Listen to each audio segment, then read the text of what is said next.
Hi friends, ಬೆಳಗ್ಗೆ ಎದ್ದು coffee ಮಾಡಿ ಹಾಗೆ ಟಿಫನೆಲ್ಲ ತಿಂದ್ಬಿಟ್ಟು ಇವತ್ತು ನಮ್ಮ ಅತ್ತೆ ಮಗಳು ಮನೇಲಿ ಜಾತ್ರೆ ಇತ್ತು.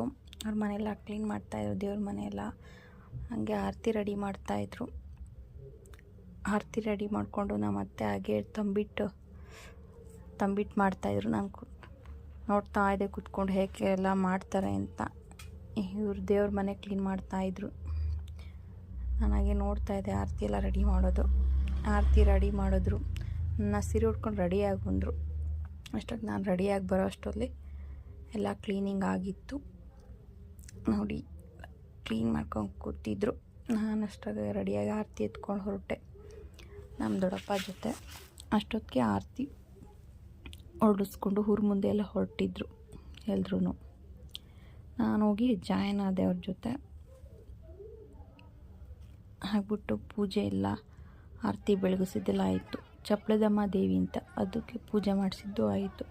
ಪೂಜೆ ಮಾಡಿದ್ಮೇಲೆ ಕೋಳಿ ಕುಯ್ತಾರಲ್ಲ, ಅದೆಲ್ಲ ಸಲ ಕೂತ್ಕೊಂಡು ಕೋಳಿ ಕುಯ್ಸೋಕ್ಕೆ ಮರಿ ಕಡಿದ್ರು. ಮರಿ ಕಡಿದ್ಮೇಲೆ ನಾವು ನಮ್ಮ ಮನೆ ಕಡೆ ಹೊರಟು ಅಡುಗೆ ಮಾಡಬೇಕಂತ ಎಲ್ಲ ಅಡುಗೆ ರೆಡಿ ಮಾಡ್ತಾಯಿದ್ರು. ಟೀ ಮಾಡಿಕೊಡಂದ್ರು, ಟೀನೂ ಮಾಡಿಕೊಟ್ಟೆ ಕೊಡಿದ್ರು. ಹಂಗೆ ನನ್ನ ತಮ್ಮನಿಗೆ ನಾನು ಗೋಬಿ ಬೇಕಂತ ಹೇಳಿದೆ. ಅವನು ಗೋಬಿ ಕೊಡ್ಸೋಕ್ಕೆ ಕರ್ಕೊಳೋದ. ಗೋಬಿ ತಿಂದು ಚೆನ್ನಾಗಿತ್ತು. ತಿಂದು ಬರೋಷ್ಟೊತ್ತಲೇ ಮನೇಲಿ ಅಡುಗೆ ಎಲ್ಲ ರೆಡಿ ಮಾಡಿದ್ರು. ತಿಂದ್ಬಿಟ್ಟು ನಮ್ಮೂರ ಕಡೆ ಹೊರಟೆ.